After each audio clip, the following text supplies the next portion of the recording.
Be bulldozed to make way for Melbourne's Grand Prix track. Here's Kyle Patterson and Greg Blake with more. Ooh. Sucker rider.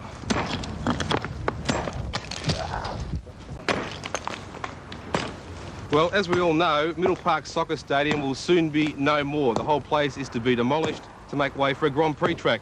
And Greg Blake has decided to make an early start on the demolition job. How are you going there, Blakey? Well, Kyle, I think I've actually found my true vocation, but boy, Jingos, I wish you'd stop yakking and give us a hand, old boy. Let's get this thing out, Blakey, right? Here we go, son. Okay, right. Oh, this is it. This is the original tablet.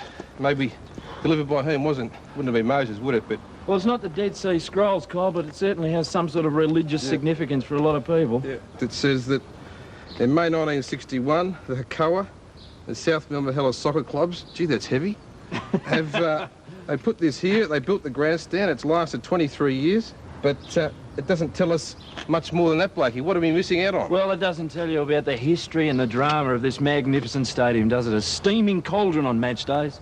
The ghosts of Middle Park. I suppose they'd be crying right now knowing this place is going to be bulldozed, but if these grandstands could talk, if some of the ghosts could come back and tell us the great stories, the great games, the great goals, the pretty ordinary riots, it'd be fantastic. But, hey, hang on a minute.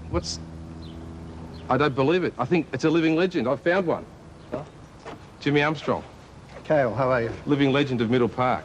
Yes, I've always enjoyed that part of the game. How do you feel about losing this place which has meant so much to you as a soccer player? Oh, it's very sad, very disheartening. A lot of memories at this ground with Hakoah and South Melbourne Hellas. Another reason why I'm sad to see it going is because my wife, I said to her, listen, when I pass away, don't worry about finding a place in the cemetery for me. Just get me cremated and scatter my ashes there one day when there's nobody around.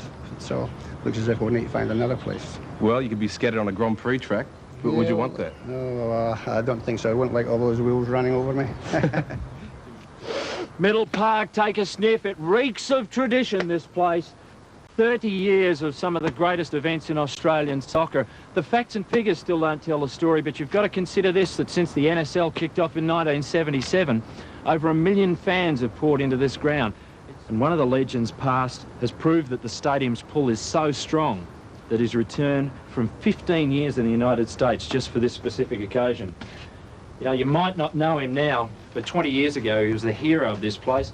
Welcome back, Mike Mandalis. Nice How are you, Michael? Very good, very good. Michael has got a great story to tell. He was here way back in 1964. He was the top scorer in the Victorian State League at just 16 years of age, and he was bought by the South Melbourne club at just 13. They paid Hakoah then, I remember, 150 pounds, I think, at the time, and brought me to this magnificent venue here, which brings back a lot of nice haunted memories, a lot of fun, a lot of sorrows, a lot of aches, but most of all, a wonderful history here. Well, if only this bench, for example, could tell stories. Some of the great coaching minds in NSL history have planted their backsides here. Doherty, Margaritis, McKendry. Of course, unfortunately, it didn't weather the Ferenc Puskas era all that well. So I guess that's it, Blakey. The hallowed turf of Middle Park will see National Soccer League action for the last time, and after that, this beautiful hallowed turf will be replaced by cold, heartless bitumen. Well, you'd have to be a soulless old bugger not to feel a sense of occasion about this last match at Middle Park. So take a last sniff up the nostrils and a last stomp on the turf, Kyle, because it's all over Red Rover, and very soon Nigel Mansell's going to be dropping donuts right where we stand. Oh, and may the ghosts of Middle Park rest in peace. You're an absolute poet, Kyle.